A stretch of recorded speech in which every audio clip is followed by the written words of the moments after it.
Барлықтарыңызға сәлем, құрметті көрермендер, қалайсыздар? Сіздермен бірге Маулетхан. Достар, мен бірінші рет құсбегіліктен жарысқа келіп отырмын. Яғни бүгін Алматы қаласында құсбегіліктен республикалық турнир өтіп жатыр, Қыран 2023 атты. Жалпы қазір менің қолымда осы турнирда финалға шыққан бүркіттердің бірі Дарабоз, бірақ та Данияр Дарабоз емес, және де екі қаршыға Жебе және де Найза. Олай болса, бірге тамашалайық. Бірақ та видеоны бастамас үшін міндетті түрде подписаться етіп кетіңіз және де лайк басуды ұмытпаңыздар. Қан сонарда бүркітші шығаданға, тастан түлкі табылар аңдығанға демекші, Алматы қаласында құсбегілердің арасында Қыран 2023 республикалық турнирі өтті. Жарыстың бірінші күні қазылар алқасы құсбегі спортшылардың дайындығын, жыртқыш құстардың оқ дәрілері мен керек жарақтарын бағалады. Сондай-ақ бүркіттерді шақыру 500 метрден және де қармақ тарту бойынша іріктеу сайыстары өтті. Сөздің шыны керек, өзім осындай сайыстарға бірінші рет келіп жатқан жайым бар. Түрлі алуан құстарды көрдім, 100-ден жүйрік, 1000-нан тұлпар құстарды да көрдім. Бірақ та бірінші күні келуге үлгере алмай қалдым. Бүкіл қызықтың бәрі сол жақта болған екен. Келесіде сіздерге дұрыстап бәрін түсіруге тырысамын.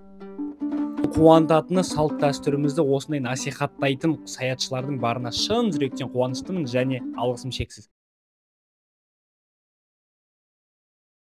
Ассалаумағалейкум, жалпы өзің есіміңді айта кетсең? Мен толық есім Исабек Асқар болады. Қас, кеше естіп отырмын, енді қаршығаң бірінші орын алыпты, Жебе, иә? Жалпы осы бүркітшілікпен қанша уақыттан бері айналысасың? Мен 5 жасымнан айналыстым. Қазір ондам 5 жыл болды. 5 жыл болды. Мынаны өзің үйретіп жатырсың ба қаршығаны жалпы? Иә. Таза сенің қаршығаң, иә? Иә. Аха, бүркітпен де былай жарыстарға қатысып тұрасың ба? Иә. Жалпы мынау қаршығалықта қалай, оңай ма, жалпы қиын ба? Қайсысы оңай? Кішкене үйрету қиын болады. Бүркітке қарағанда қиынырақ па? Жалпы не айтасың менің оқырмандарыма жалпы? Лайк басыңыздар, подписка болыңыздар. Көп рахмет онда. Қаршығаң жеңістерге жете берсін. Рахмет.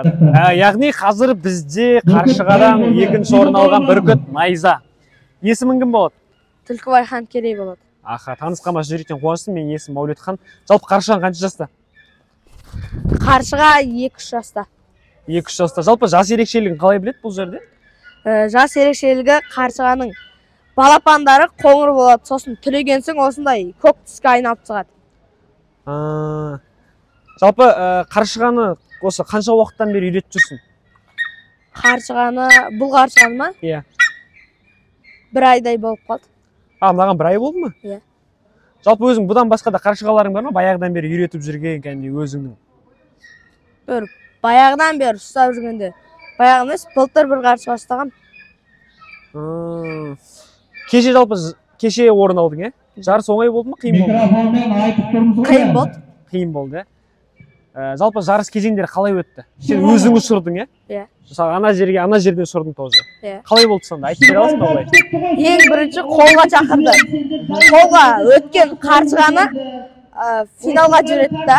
Сосын өткен қаршығаның бәрін жинайды да, кептер алып келеді. Кептердің қанаттарын жұлады. Сосын кептерді аспанға лақтырады ұшырып. Сосын қаршыға соны көріп ұстау керек. Ұстай алмаса финалға өте алмай қалады. Сен ұстады, получается. Иә. Жалпы мысалға үйде үйретесіңдер ғой, қаршығанша басында қалай негізі? Басында кейбір адамдар көзін тігіп тастайды. Тез жуасың деп 3 күн тігіп тастайды, сосын көзіндегі жібін алады. Көзін кәнде тіксе ме өйт, инемен? Иә, көзін тігеді. Сонда тез жуасың. Сонда жарыстарда жетістікке жете бер. Бүгін 2-ші орын, енді келесіде вообще бас жүлде алсын, сәттілік. Үлкен бетке ұстар мықты бүркітшілердің, құсбегілердің бірі болып сәттілік.